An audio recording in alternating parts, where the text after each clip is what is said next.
It's the Sean Widmer Podcast. It's a journal by someone that just really doesn't like to write. Thank you for checking out the internet's #1 movie podcast, the Sean Widmer Podcast. Thanks for being here, Flicksters, Cinephiles, all of those of you who love the movies and the films and all of that. Thanks for being here. Today, we are straying away from movies, and we're doing something I've done a long time ago. I used to do it a lot because I thought it was important. I think it still is important. I used to always push for this on the radio show because we would go through a lot of days, months of doing the radio show, and every now and then you get beat down with stuff and people come at you, and people are the unhappy people, the people who want to fight are always the loudest.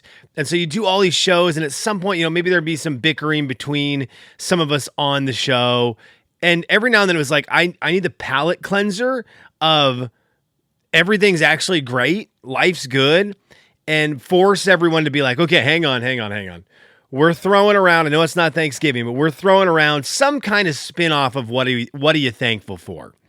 And it's kind of what the Kelly's What Are You Into? Let's see, where is it? Let's play this. Kelly's What Are You Into? It's kind of a spin-off of that. That's kind of a spin-off of it, where I know in the podcast sometimes I can get frustrated, I can vent, right? It's my journal. I can vent and be irritated. And so Kelly's What Are You Into at the end of the podcast, brought to you by Kelly, one of the greatest podcast listeners there is, right up there with the Yvonne's, Ian's, Roberta's of the world, way up there. The point of that was always like a hard reset at the end of the podcast for me to go, okay, let's finish the podcast on something positive that I like right now, that I'm digging, that I'd recommend. I think today's would be Bluey Spot It. My kids and I have been playing Bluey Spot It. I didn't know if I would like it or not, but it has been a smash hit in the house. So we played, I mean, it's Sunday the 5th. We played probably 2.5 hours of different board games. The two older kids and me. It was major game day here at the house, which is super fun. I love myself some games. Now, Candyland and Monster Match aren't necessarily the games I would go to play, but man, it's fun. It's fun getting to play some games with my kids and see that part of their brain start to fire off and see how much they like them, see how overly competitive my daughter is, see how my second oldest kid, my son, see how he's like more into like looking at the game and seeing how it works and which is kind of how I was young. And I was also competitive, but seeing how the game works and being like, okay, like he's looking at the mechanics of it and is fascinated by it. So anyways, all that to say, that would have been today's Kelly's What Are You Into? But it was just a positive thing. So today I'm going to hit you with 3 or 4 things that I'm thankful for to kick off the week, coming off an extended weekend. All right. What I recommend you do it as well. Just maybe going in with some Sunday scaries, maybe going in just like, gosh, I got to get through a full week after, not a full week for you last week. So I'm going to hit you with 3 from me, and then you can shut the podcast off, maybe get in silence for a minute or two and like think about some things you're thankful for. I got from everything to like cheesy to like bigger picture for you. I'll start with this one. One of the things I'm thankful for is, and it reared its head this weekend. Man, my kids are getting a little older, 6, 4, and 2, and I've hit the point with the older kids, and it's just great. I've hit the point where just getting them going to a destination is so much easier. So my buddy Josh had it was an insanely awesome barbecue on the 4th of July. Insane. The spread was phenomenal. He has a deck behind his house that it's super cool. It's a deck where a tree grows up through it. Like the tree was in their backyard. They built a deck around the tree. So it's very cool. I love that. And he just mounted a TV to the tree so we could watch World Cup on the 4th of July. Now, I butchered things because I didn't really pay attention to timings on my 4th of July and realized his party was much later than I thought it was going to be. Now, he had told me this. His party was much later than I thought it would be. So I'm like, I'm going to spend the day at Josh's house. And then my in-laws were doing a party on the 4th of July night. And I'm like, I'll just go straight from party A to party B. Well, I misjudged party A by about 4 hours. And that really put the clamps on my timing there. So it was great, but I'm like thankful that I took my 2 big kids. We just went out to Josh's house. He and his wife, they've got kids. And I was just able to if you have older kids, you know this moment. I was able to get to this house and my kids just disappeared. And I would look out and they were on the trampoline for a little bit, or they're out in the little basketball court in the backyard, playing with toys. And they didn't need my constant. They didn't really need me at all. Besides, go to the bathroom and ask if they could have another Sprite, like if they could sneak a Sprite, or my son would ask if he could have his 80th cookie while we were there. I think he took a couple bites of hot dog and was like, "Yeah, but I'm fueled by cookie today, Dad. Happy 4th." And I think he was going for 250. I think he was trying to celebrate the day very well. So it was just great though. But the 2-year-old is still, if I take the 2-year-old somewhere, you got to have eyes on him always. He is fearless, so he'll get into anything. He'll climb on anything. You always got to have eyes on him. But I was just really thankful that I got to go hang out with buddies and not have to, with my kids. So my kids were there, which is great. I get to make the memories with them and get to I didn't have to be, they didn't need to be around me 24/7 while I'm there. They just disappeared and had a great time. They didn't want to leave. I had to peel them away from the places they were hiding. Olivia was hiding when she heard that it was time to leave. She went into a part of the house that I didn't know about and was in there with, I think, one or two of the other girls. They were playing with toys, and she's like, "We need to play here because my dad can't find me." And my son is just dripping sweat running around on the trampoline. He was mad we had to leave. It was great. So I'm very thankful for that. Like I said, if you're a parent of older kids, you probably remember that moment where it was we can take the kids, and we can take the kids anyways, but we can take the kids with knowing the fact that when we're there, I don't need to just be on top of the kids to make sure they're not getting into stuff 24/7. Okay, let's stick with family stuff before we dive away from it for my thankful number 2.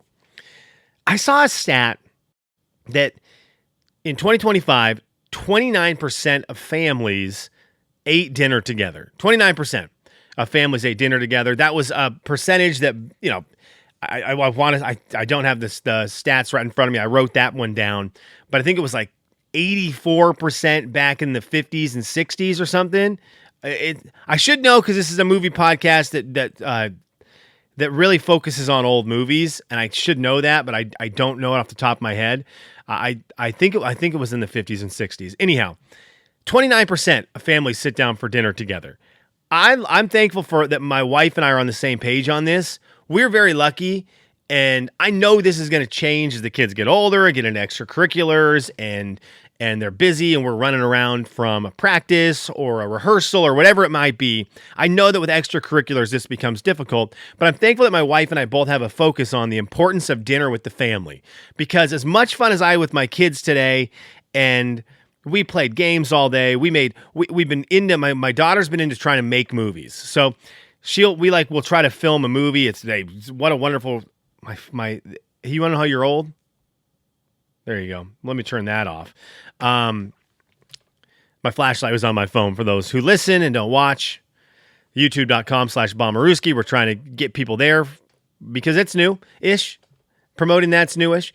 Anyhow, where were we? Spielberg? Was that where? Oh, dinner. We had so much fun today. And it was a blast playing with the kids, making movies, all this stuff. But I'm telling you, every day when we sit down for dinner, that 30 minutes, something happens at that dinner table that no matter how much fun the day was, and we have highlights in each one of the days, I'm sure, something happens at that dinner table that's just what?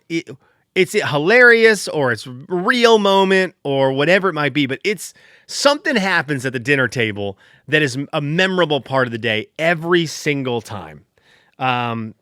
it's normally some conversation my wife starts with the kids that just goes haywire, and there's laughing, and someone loses food out their nose or whatever it might be. It's great, but I'm thankful we do that, and I love that we've set the precedent young. I know it's going to change as we get, like I said, the kids get older, but we have the habit has been set so that even when we get busier, I know it's going to be something we focus on still making happen on a fairly regular basis for the fam. I love it. So I'm very thankful for that.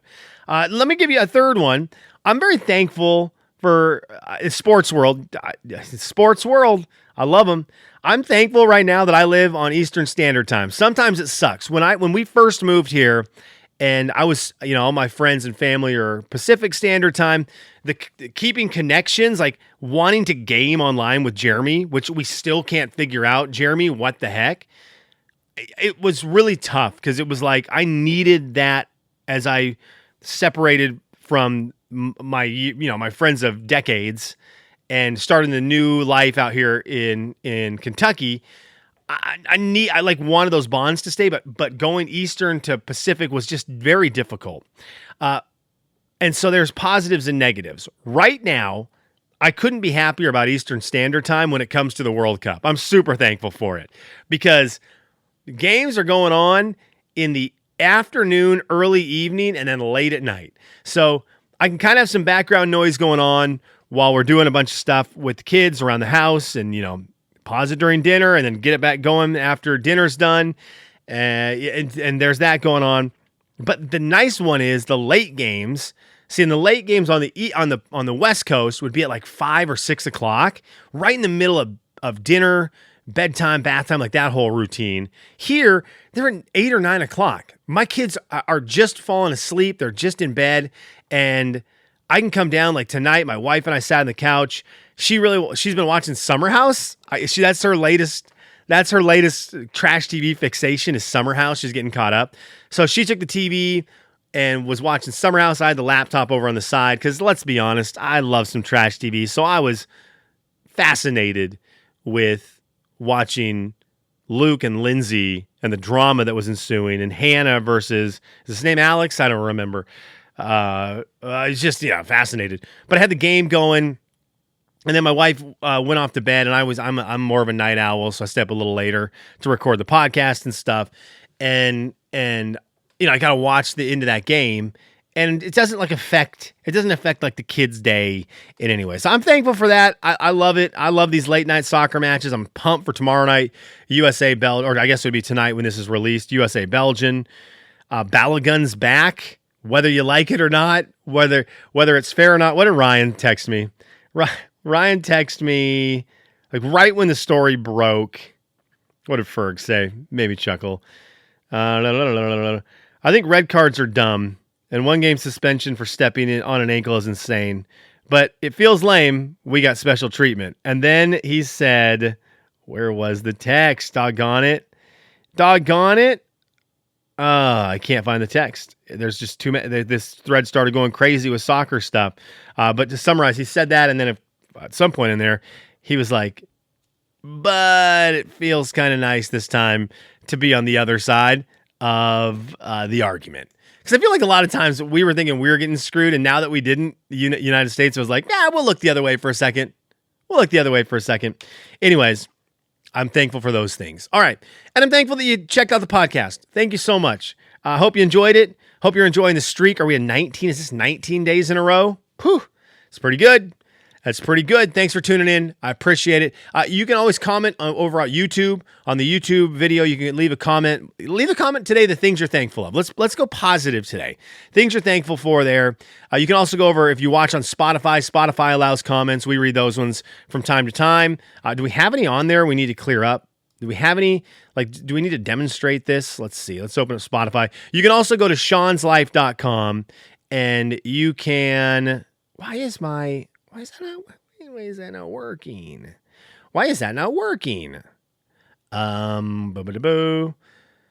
Log in. There it is. Sign in. Signing in to look. There we go. All right. seanslife.com though. You can comment there, read comments off that, leave us the things you're thankful for. Let's see. Here's what we got. It's a movie podcast, so we close with this. Aunt Byrne, Yvonne, legendary listener, says, I am not a fan of Zoolander or Anchorman. I also don't like Ben Stiller or Will Ferrell. All three Naked Guns are great with Leslie Nielsen? Yeah. Princess Bride, Mrs. Doubtfire, oh, so much more. I do love Princess Bride. That is a throwback for me. That's a nostalgia hitter. I loved Princess Bride when I was a kid, and that's one I'm going to always like. I've not seen it in a number of years, but that's one that when I watch it, I don't think I'll ever be able to watch it fairly. If someone said, really watch Princess Bride, to judge it totally fairly, I'd be like, yeah, totally, I got you. Let me just be very unbiased now. The second it started, I would go right back to where I was when I watched it the first time when I was 8 or 9 years old, and I'd watch it through those eyes, and it would be great. And I'd be like, yes, absolutely, 10 out of 10. Who are you kidding? 10 out of 10. Okay, thank you, Yvonne, for showing that you can do comments and we read them here. It's Sean signing off on a Monday. Go USA tonight. Talk to you tomorrow.